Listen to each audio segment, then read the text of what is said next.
A huge challenge for any farmer growing cereals is how to store the grain. Now, today, we keep grain hermetically sealed in steel silos. Back in the Iron Age, they had a different solution: underground storage pits. Once those stores were open and emptied, the pits could be reused for different purposes. And that means that they are valuable time capsules for archaeologists, especially when you've got hundreds of them in just one place. Our next dig is at an extraordinary concentration of prehistoric storage pits in the small village of Stanton, Harcourt in Oxfordshire. Activity on the site dates back to the Neolithic, but it was in the Iron Age that people really left their mark. In 2021, archaeologists preparing a site for a new housing development here started to uncover deep cylindrical storage pits, one after another after another. Jamie Williams from Thames Valley Archaeological Services is supervising what has become a massive investigation. Do you have any cut marks on it? These pits, I haven't counted, but we have over 1,000 just in a line, and they're going directly under those houses. So you have about 170 metres of this pit alignment, and it's still going on both sides. These pits date back to the 1st century BCE, a time when the Thames Valley was being heavily exploited for growing cereal crops like emmer and spelt. But the well-drained sand and gravel also proved ideal for storing the grain, thanks to some prehistoric ingenuity. So we're in one of the Iron Age grain storage pits that we've excavated. They would have filled it with grain, and then at the top they would have put some turf over to make it airtight. And the grain that touches the sides of the pit starts to germinate, and then after all the air is used up, because it's sealed up with the turf, it turns into an anaerobic environment and it stops the germination process. And then when they take the turf off, they've got all this grain stored at nice below ground temperatures for them to eat. Grain could be stored like this for several years, but the pits weren't fail-safe. Sometimes an animal would burrow in, letting air enter, causing the grain to go mouldy.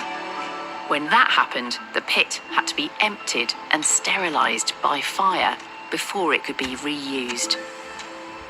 I just had this lovely piece of charcoal come out. You can see when you smudge it, it gives you this lovely black residue, and you can see the grain of the wood when you look closely on charcoal. We often get with these, they're storage pits, so we get a layer of burning and then a layer of seeds underneath. So I'm taking this down, and hopefully we might find some in situ seeds underneath this charcoal layer. Each pit could be repeatedly used for grain storage, with additional pits being dug when needed. But sometimes these deep holes would be repurposed, including becoming ready-made graves. Here we had a child burial, which was just in here. The natural kind of came out to the top, and it was like kind of like put under a shelf, probably like no older than 3 years old. I think we've had about 6 burials so far within these pits. But graves are proving to be the exception, and most of these pits seem to have had a more domestic function as rubbish bins. These pits seem to be producing just a whole range of finds. I mean, you've got these lovely bits of pottery. You can see the cross-section of it there where it's been broken.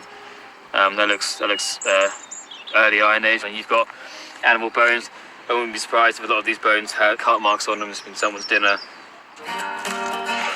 During the next 4 months of the dig, more and more evidence of Iron Age life comes to light. It all means that Jamie has collected an astonishing array of finds to assess and learn from, and he's brought the best of them along to the Digging for Britain tent. Jamie, it's such an incredible site. I mean, it's so busy, isn't it, when you look at that aerial image? But then what you've got going through the middle of it is that great swathe of storage pit. Over 1,000 storage pits. Yeah, and you've got this wonderful slice through the Iron Age with all of these different finds. So you've got some textile shears. Oh, those are amazing. That would have joined in with used as almost like scissors. Could be for wool, could be for fabric, we're not too sure. Yeah.